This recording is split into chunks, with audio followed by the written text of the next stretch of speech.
I'm assuming that you had centralized air conditioning, you had cozy beds, you had television, Netflix. Nothing. Is it so or how? Nothing. Bed was there? No. There was no bed and you slept on the floor. Yes. Okay. Kakinada is considered a safest port for bulk operation because of there's a one island protecting Kakinada port where waves. So that's why waters are calm. But They can't everywhere get I saw safety first written, safety first written. I'll tell zero safety. For the namesake, they have written it, but zero safety. What is pontoons? There is a hatch. Like a plate. Hatch has hatch has to be covered, right? Correct. So there are big metal pieces. In the sea, was this the only vessel or No, there were multiple vessels. Were there. Multiple vessels, and How many especially vessels could you see? I could see roughly around 15 to 16 vessels. I was surrounded by the vessel. Okay. And the best part of Kakinada is all the vessels, most of the vessels are loaded by rice. Okay.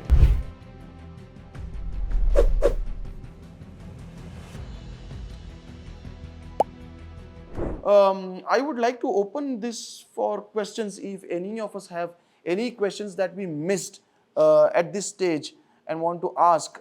Yes. Yeah. So, my question to all of you is that when we do our next shipment, right, bulk wala, might be say 6,000 tons, 10,000 tons, whatever, what would you do differently? Meaning, is there any learning from the first one which is to be specifically taken care of next time? Yes, since we are already talking on second shipment of bulk, based on the learnings of first shipment on built of vessel, how old was vessel and what is the turnaround time of crane, and all these things we are trying to look after. And main thing is making efficient tally from shore and vessel tally.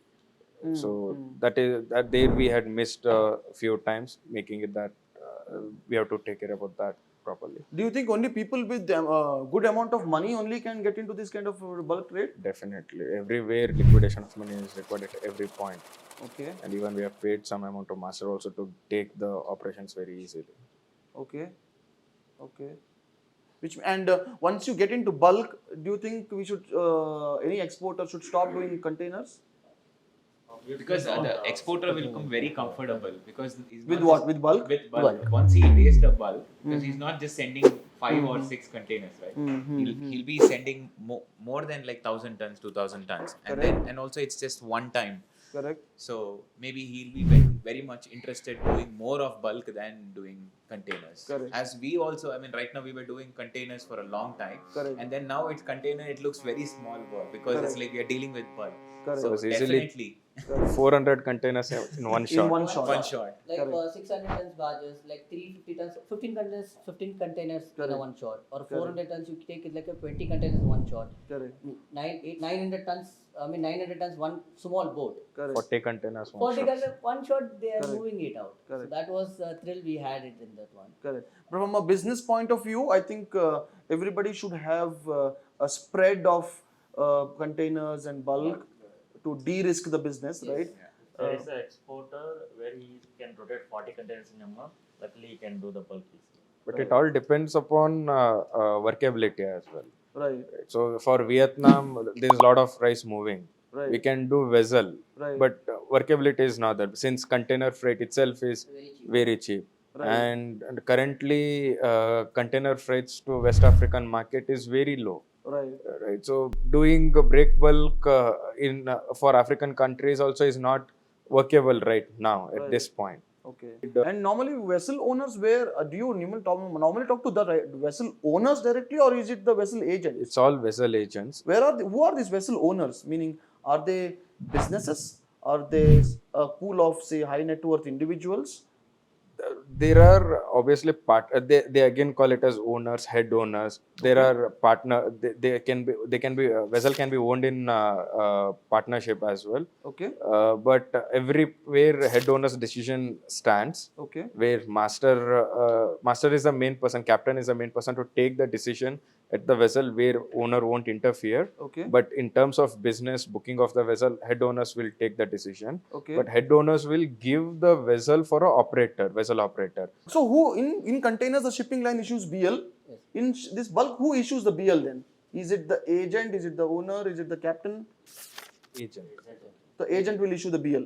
Okay. And surrendering the BL and all as normal, but can we do like containers only? We can do Telex? telex, or Okay. else there is something called LOI, letter of indemnity. Okay. There'll be it's none other than BL only. As good as BL.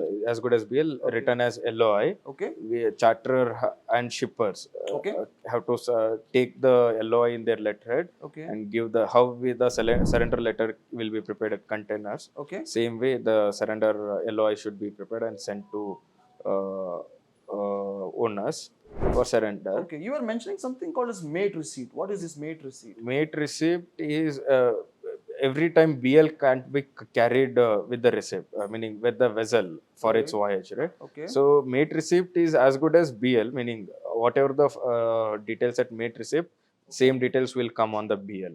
So mate receipt is given by the Draft of the BL. okay. So where all the details has been mentioned, like who is the exporter, Can be called as draft of BL, but it is a letter where mates as in charterers or shippers.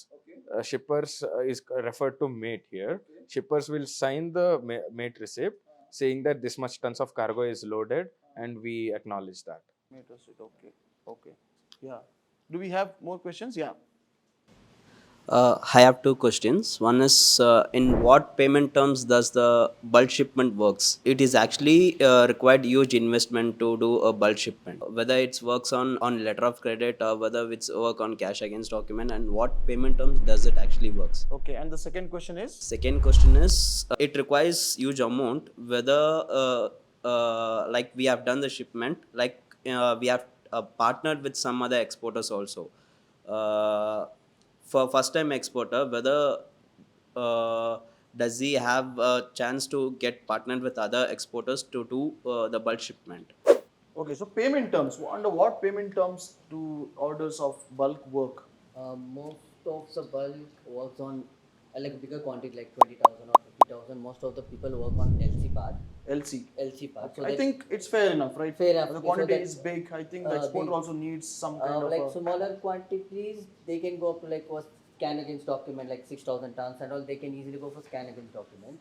Like when But is there an advance involved? advance Definitely. is involved because we Definitely, have- anybody would want advance because Advance. quantity is big.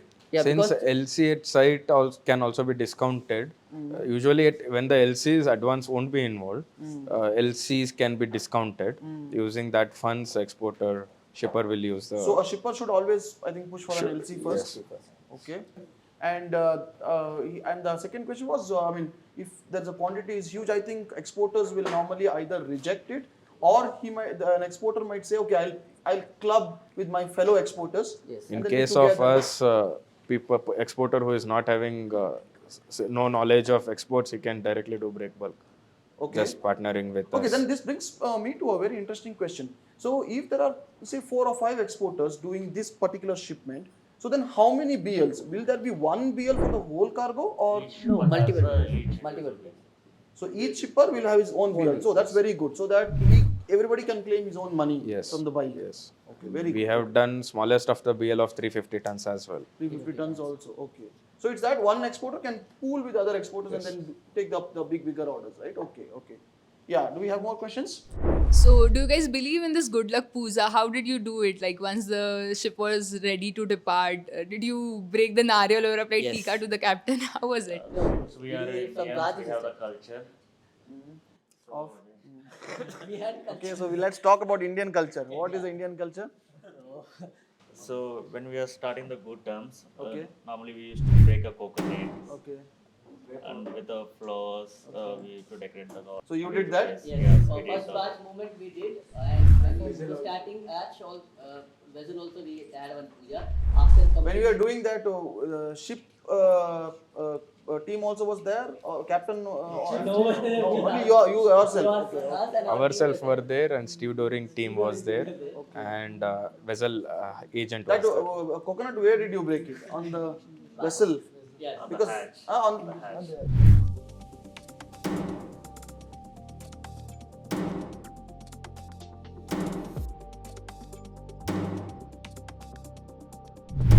The hatch, okay, okay. Because because I was thinking because this vessel was very old. Just one coconut could break the vessel is what I felt. If the vessel is too old, that kind of risk is not there. No.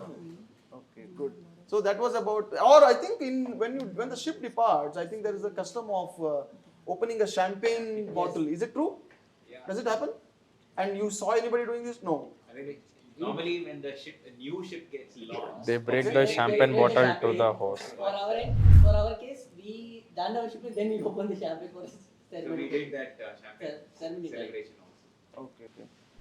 Yeah. So I have a question. Yeah. So we usually do in containers, right? But this is the first time that we have done a bulk shipment. Correct. So did you face any documentation issues or any custom regulations, or if yes, and how did you try to manage the issue? Okay, while you prepare an answer for this, I would want to mention one thing.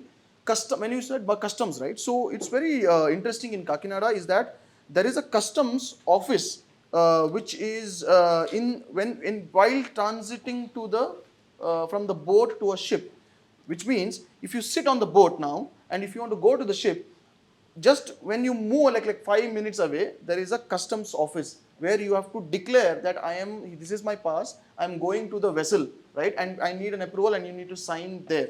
You just cannot take the boat and directly go to the ship. Why? Because it's a customs area, right? So anybody can't come in from the waters and go out from the waters as they wish, right? Because waters, for example, if somebody is coming from another country by boat, and without any proper documentation, etc., they can just come into the country, right? And we know what happened in Mumbai and all many years back. So the border security, when we went, I think there was a Coast Guard and police, yachts there, which they are there in the sea, right? So this is one thing I noticed, that you have to cross through the customs.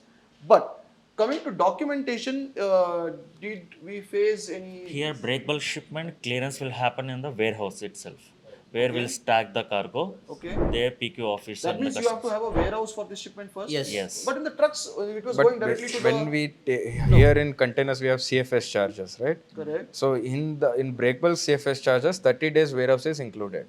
Okay. So free days of 30 days will be Okay, there. so this truck which we are talking about could be those trucks which is carrying cargo from the warehouse to the Barge. barge. Plus might be trucks that are coming from the mills directly also. Yeah, Mills directly also. Right. So coming back to documentation. So I think we are talking about shipment documents like checklist or phytosanitary certificate of origin, fumigation certificate. All these are normal like containers. It's not normal like containers. So where we are doing in the bulk, it's a Right. big huge cargo. Right. Where PQ officer will come to our warehouse. They will declare it as a cargo is free from the pesticide. Okay. So then COO once we'll get the BL.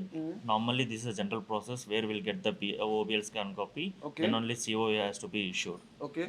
This certificate's origin of the goods has to be declared, right? Okay. So here, when the PQ is been present, the COO has to be issued at the same point. Okay. And the fumigation, we'll do the two types of fumigation. One is a large fumigation, and as Okay. well as the vessel fumigation.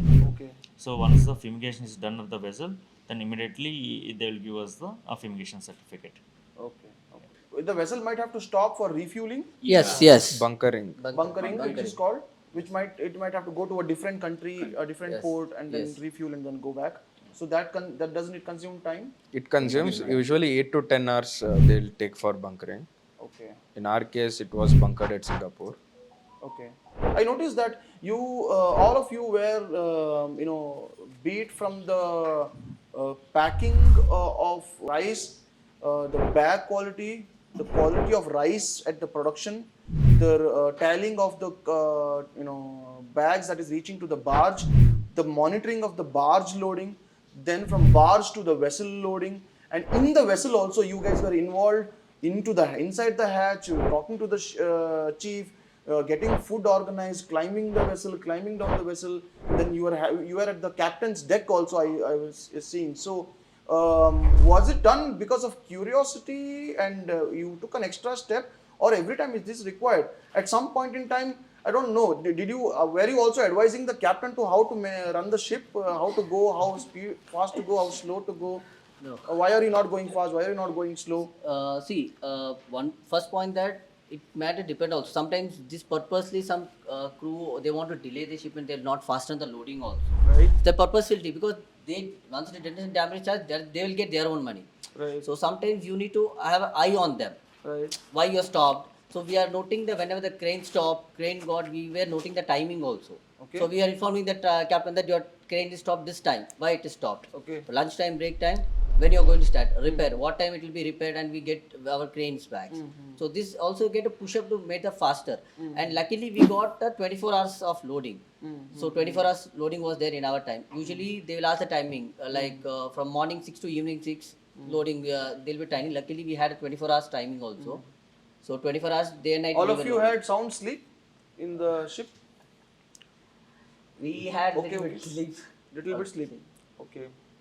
So the main reason why we were very curious and went to the vessel and see what's happening, it is also a first step of learning for us. So because we know that we want to do this more often, and then we want to educate our exporters and let them know what exactly happening in the exporter and give them the confidence that it is not a big deal. Even its only name is bulk. It is not a big problem to do it. That we can do it. So when we went and we explored and we saw these things, and we got confident on ourselves and also what we do and what we can help others to do. It is not a big deal to get done. Okay. That was one thing.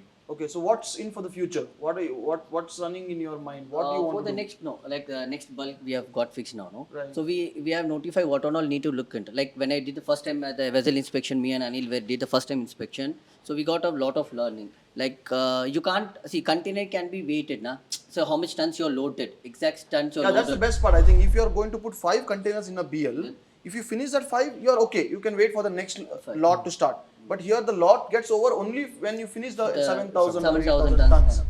Right. So weighment also, like containers easily can put and take the weight of 26 tons. So shortage we can find. How in a vessel you look into look at the weight. You can't put the weight in the vessel. That's So the there is interesting lining part. Correct.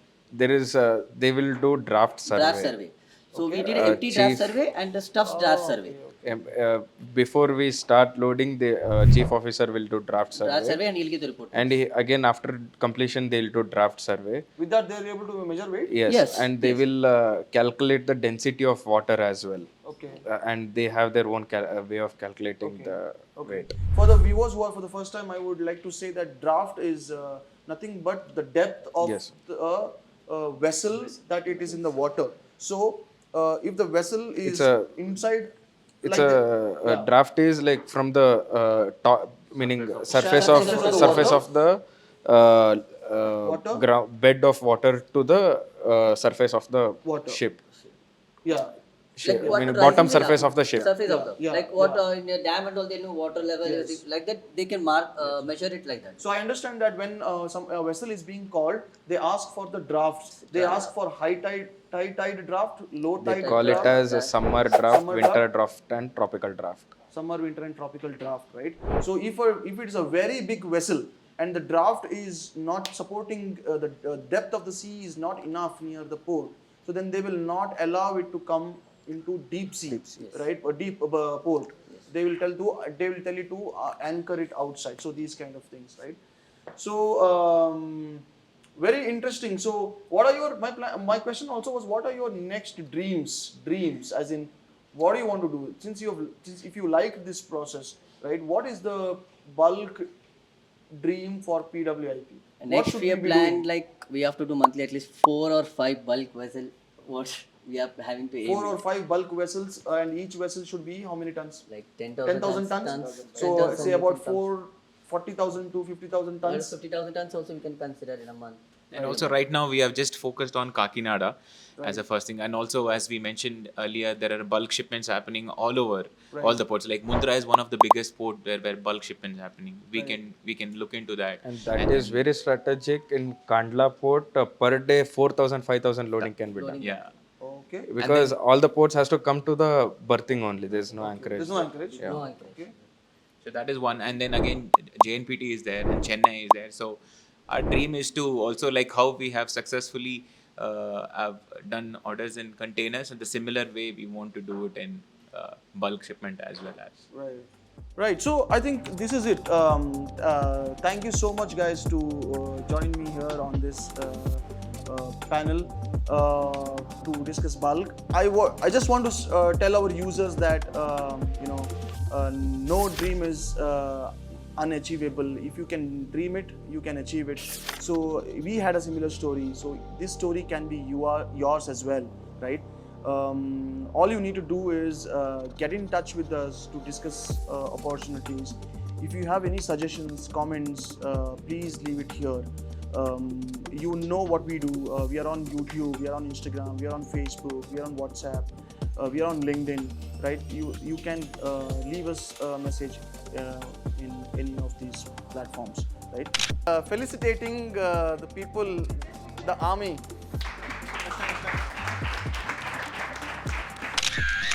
This is a Don. He's a